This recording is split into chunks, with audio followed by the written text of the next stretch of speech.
យោធាអ៊ុយក្រែនបាននិយាយថាកងកម្លាំងរុស្ស៊ីបានព្យាយាមរុលទៅមុខនៅភាគខាងកើតអ៊ុយក្រែនហើយបានបញ្ជូនរថក្រោះកាំភ្លើងត្បាល់និងកាំភ្លើងធំវាយលុកលើទីក្រុងខឺសុននៅភាគខាងត្បូងខណៈដែលសម្ព័ន្ធមិត្តលោកខាងលិចព្យាយាមពង្រឹងការគាំទ្រដល់អ៊ុយក្រែននិងប្រទេសជិតខាងប្រឆាំងនឹងរដ្ឋាភិបាលក្រុងមូស្គូមន្ត្រីបញ្ញកោណបាននិយាយថានៅទីក្រុង Washingtonកិច្ចសន្យាតម្លៃ$1,200 លានសម្រាប់ប្រព័ន្ធមីស៊ីលលើផ្ទៃដី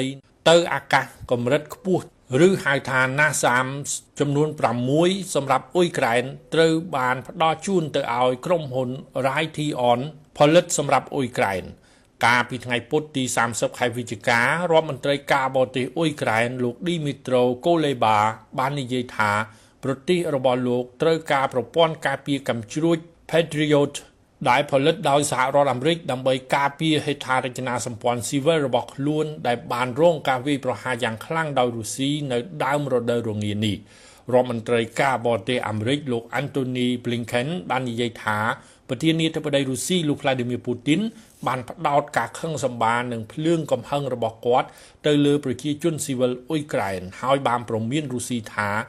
យុទ្ធសាស្ត្ររបស់ខ្លួននឹងបរាជ័យក្នុងការបំបែកអ្នកគាំទ្រអ៊ុយក្រែនលោក Blinken បានប្រាប់សន្និសីទសារព័ត៌មាននៅទីក្រុង Bucharest បន្ទាប់ពីកិច្ចប្រជុំ2ថ្ងៃរបស់អង្គការ NATO ថាកម្ដៅទឹកអគ្គិសនីទាំងនេះគឺជាគោលដៅថ្មីរបស់ប្រធានាធិបតីពូទីន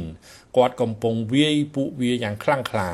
អំពើឃោរឃៅលើប្រជាជនអ៊ុយក្រែនគឺព្រៃផ្សៃណាស់អគ្គលេខាធិការអង្គការ NATO លោក Jens Stoltenbergនិងក្រុមរដ្ឋមន្ត្រីបាននិយាយថានៅក្នុងកិច្ចប្រជុំរដ្ឋមន្ត្រីការបរទេសរបស់អង្គការ NATO កាលពីថ្ងៃពុធសម្ព័ន្ធមិត្តបានសន្យាជួយ Moldavia, Georgia និង Bosnia Herzegovina ខណៈដែលពួកគេប្រឈមទៅនឹងសម្ពាធពីរុស្ស៊ីអ្នកនាំពាក្យក្រសួងការបរទេសរុស្ស៊ីលោកស្រី Maria Zakharova បាននិយាយថាលទ្ធផលនេះបង្ហាញថា NATO មិនចាប់អារម្មណ៍ជាដាច់ខាតចំពោះដំណោះស្រាយនយោបាយនិងការទូតនៅក្នុងប្រទេសអ៊ុយក្រែន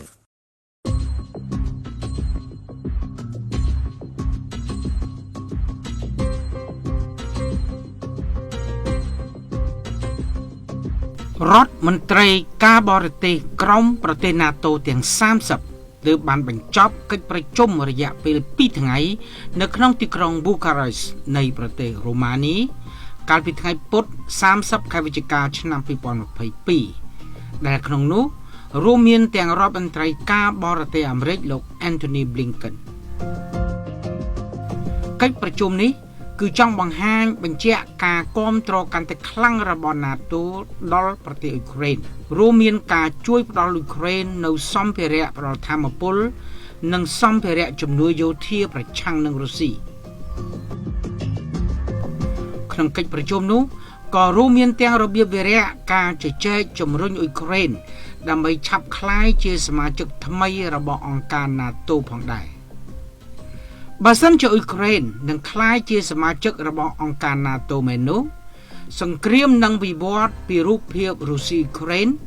មកជារុស្ស៊ី NATO ជាមិនខានឡើយ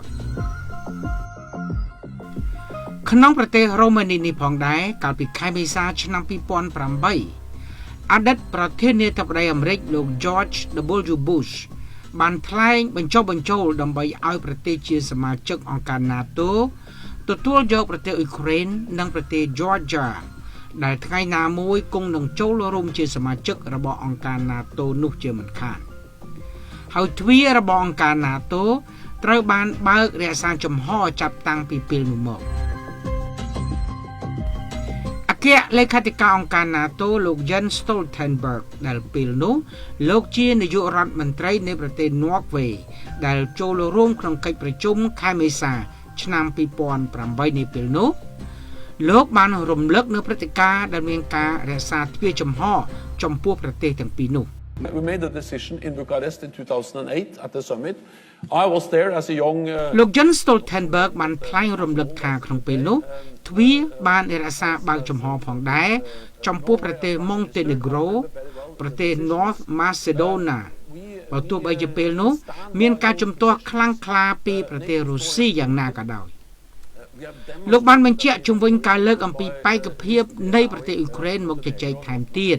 ក្នុងកិច្ចប្រជុំថ្នាក់រដ្ឋមន្ត្រីការបរទេសទាំង30ប្រទេសនាពេលនេះបណ្ដារដ្ឋមន្ត្រីការបរទេសនៃប្រទេសនានាដែលបានចូលរួមបានបញ្ជាឲ្យដឹងបន្ថែមទៀតថាកិច្ចប្រជុំរបស់រដ្ឋមន្ត្រីការបរទេសអង្គការ NATO ទាំង30គឺពិតជាមានរបៀបវារៈនៃការជំរុញប្រទេសអ៊ុយក្រែនដើម្បីឆាប់ក្លាយជាសមាជិករបស់អង្គការ NATO Yes, we will discuss the will of រដ្ឋមន្ត្រីការបរទេសស្លូវ៉ាគីលោក Ratislav Kase លោកបានថ្លែងថាកិច្ចប្រជុំពិតជាមានរបៀបវារៈនៃការជជែករឿងជំរុញប្រទេសអ៊ុយក្រែនដើម្បីឆាប់ក្លាយជាសមាជិករបស់អង្គការ NATO នោះពិតមែនលោកថាគេយករឿងអ៊ុយក្រែននេះមកជជែកយ៉ាងយកចិត្តទុកដាក់និងជំរុញឲ្យការក្លាយជាសមាជិកនេះកាន់តែគៀកចិត្តបំផុតដែលអាចធ្វើទៅបានហើយបន្ទាប់មកនឹងអាចជំរុញដំណើរការអ៊ុយក្រែនក្លាយជាសមាជិករបស់អង្គការ NATO បានយ៉ាងរលូនការជំរុញចង់ឲ្យអ៊ុយក្រែនក្លាយជាសមាជិករបស់អង្គការ NATO បានធ្វើឡើងក្នុងពេលដែលរុស្ស៊ីត្រូវបានអង្គការ NATO ចោទថា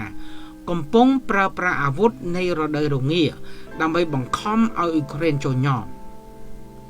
រុស្ស៊ីដើម្បីបង្ខំឲ្យអ៊ុយក្រែនឈានចូលតុចរចាបានបាញ់ផ្លោមមីស៊ីលស្ទើរគ្មានលួសពីឡើយ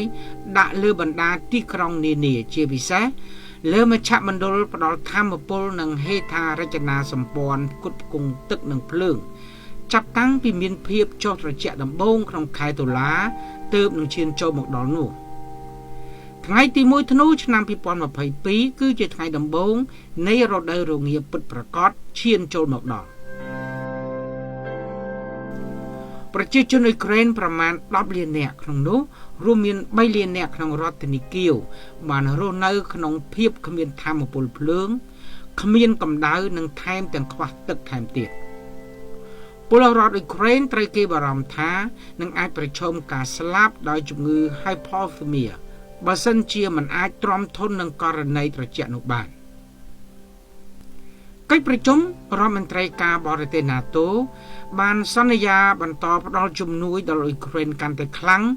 និងការជួយជំរុញ NATO កាន់តែឆាប់ឲ្យបានក្លាយជាសមាជិករបស់អង្គការសន្ធិសញ្ញាតឡង់ទីខាងជើងនៅជាមួយគ្នានេះសហភាពអឺរ៉ុបក៏កំពុងជំរុញការបង្កើតតុលាការពិសេសមួយដើម្បីធ្វើការកាត់ទោសរុស្ស៊ីនៅអំពើដែលគេចោទថាប្រព្រឹត្តឧក្រិដ្ឋកម្មសង្គ្រាម Russia must pay for its horrific crimes, including ប្រធានគណៈកម្មការអឺរ៉ុបលោកស្រី Ursula von der Leyen បានថ្លែងកាលពីថ្ងៃទី30វិច្ឆិកាស្នើរកការបង្កើតតុលាការពិសេសនេះនិងស្វែងរកការគាំទ្រពីអង្គការសហប្រជាជាតិលោកស្រីបានថ្លែងថាអំពើឈ្លានពានរុស្ស៊ីក្នុងអ៊ុយក្រែនបានបង្កការស្លាប់មនុស្សការបំផ្លិចបំផ្លាញនិងការឈឺចាប់មិនអាចថ្លែងបានឡើយលោកស្រីថ្លែងថាប្រទេសរុស្ស៊ីត្រូវតែសងមកវិញនៅអំពើឧក្រិដ្ឋដ៏គួរឲ្យខ្លាចនេះក្នុងនោះក៏រួមមានទាំងអំពើឧក្រិដ្ឋឈ្លានពានប្រឆាំងដាក់លើអធិបតេយ្យភាពនៃរដ្ឋមួយផងដែរលោកស្រីប្រធានគណៈកម្មការអឺរ៉ុបថ្លែងទៀតថាសង្គ្រាមដែលបង្កឡើងដោយរុស្ស៊ីបានសម្លាប់ពលរដ្ឋស៊ីវិលអ៊ុយក្រែនប្រមាណជាង 20,000 នាក់និងសម្លាប់ទាហានអ៊ុយក្រែនប្រមាណ 10,000 នាក់ថែមទៀតចាប់តាំងពីមានការវាយប្រហារថ្ងៃទី24 កុម្ភៈឆ្នាំ2022លោកស្រីបានថ្លែងថាសូមស្នើបង្កើតតុលាការពិសេសមួយដែលគាំទ្រដោយអង្គការសហប្រជាជាតិដើម្បីធ្វើការស៊ើបអង្កេតនិងធ្វើការកាត់ទោសឧក្រិដ្ឋកម្មឈ្លានពានរបស់រុស្ស៊ីលោកស្រី Ursula von der Leyen បានថ្លែងប្រាជ្ញាថាសហភាពអឺរ៉ុបនឹងធ្វើកិច្ចការនេះជាមួយសហគមន៍អន្តរជាតិនិងព្យាយាមរកការគាំទ្រយ៉ាងទូលំទូលាយពីអន្តរជាតិដើម្បីគាំទ្រឲ្យតុលាការនេះបានកើតឡើងជារូបរាងលោកស្រីបានថ្លែងទៀតថារុស្ស៊ីត្រូវតែសងលើការខូចខាតដល់អ៊ុយក្រែនដែលនឹងមានតម្លៃ 600,000 លានផោនលោកស្រីបានបញ្ជាក់ថាសហភាពអឺរ៉ុបមានមធ្យោបាយដើម្បីអាចឲ្យរុស្ស៊ីត្រូវធ្វើការសងប្រាក់ទាំងនោះបាន ក្នុងនោះរួមមានប្រាក់ 300,000 លានផោននៃទុនបំរុងរបស់ធនាគារកណ្ដាលរុស្ស៊ីនិងប្រាក់ពីមហាសេដ្ឋីរុស្ស៊ីនានាចំនួន 19,000 លានផោនដែលគេបានបង្កក់ទុកនឹងលុយទាំងនោះត្រូវលោកស្រីបញ្ជាក់ថានឹងយកប្រើប្រាស់សម្រាប់ការសងលើប្រទេសអ៊ុយក្រែនកិច្ចប្រជុំរយៈពេល2ថ្ងៃរបស់រដ្ឋមន្ត្រីការបរទេស NATO មិនត្រឹមតែជជែកលើបញ្ហារុស្ស៊ីប៉ុណ្ណោះទេរឿងនៃប្រទេសចិនដែលកំពុងតែមានការអភិវឌ្ឍទាំងវិស័យសេដ្ឋកិច្ចនិងបច្ចេកវិទ្យាក៏ត្រូវបានប្រទេសក្នុងអង្គការ NATO លើកយកមកជជែកដើម្បីរកការត្រៀមទុកជាមុនសម្រាប់ការបង្ការទៅថ្ងៃអនាគតអង្គការ NATO តែងតែចោទថាប្រទេសចិនគឺជាដៃគូរបស់រុស្ស៊ីអគ្គលេខាធិការអង្គការ NATO លោក Jens Stoltenberg បាននិយាយថា NATO គឺជាសម្ព័ន្ធមិត្តរបស់អឺរ៉ុបនិងអាមេរិកខាងជើងប៉ុន្តែបញ្ហាដែល NATO ប្រឈមមុខគឺជារឿងសកលនិងគេត្រូវទៅដោះស្រាយបញ្ហាទាំងនោះរួមគ្នានៅក្នុងអង្គការ NATO រដ្ឋមន្ត្រីការបរទេសអង្គការ NATO ថ្លែងថាគេកំពុងតែពិនិត្យតាមដានមើលលើការអភិវឌ្ឍយោធារបស់ចិនភាពជឿនលឿនផ្នែកបច្ចេកវិទ្យាប្រព័ន្ធអ៊ីនធឺណិត Cyber និងសកម្មភាព Hybrid Internet ដែលកំពុងតែមានសន្ទុះរីកចម្រើនជឿនលឿនលោក Stoltenberg បាននិយាយថាសង្គ្រាមនៅអ៊ុយក្រែនបង្ហាញពីការពឹងផ្អែកប្រកបដោយគ្រោះថ្នាក់លើឧស្ម័នរុស្ស៊ីហើយលោកថារឿងនេះបាននាំឲ្យគេអាចវាយតម្លៃនៅភាពពឹងប្រស្រ័យនាអនាគតលើប្រទេសផ្សេងទៀតដូចជាប្រទេសចិននោះជាដើមក្នុងនោះរួមមានខ្សែសង្វាក់ផ្គត់ផ្គង់ផងបច្ចេកវិទ្យាផងនិងផ្នែកហេដ្ឋារចនាសម្ព័ន្ធនោះផងលោកបានថ្លែងបន្ថែមទៀតថាគេនៅតែបន្តធ្វើពាណិជ្ជកម្មនិងធ្វើការពាក់ព័ន្ធនឹងរឿងសេដ្ឋកិច្ចជាមួយនឹងប្រទេសចិនជាដដែលប៉ុន្តែគេក៏ត្រូវដឹងពីភាពពឹងប្រស្រ័យអ្វីដែលធ្លាប់ពឹងលើប្រទេសចិនដើម្បីការបង្ការការកាត់បន្ថយភាពងាយរងគ្រោះនិងការគ្រប់គ្រងហានិភ័យ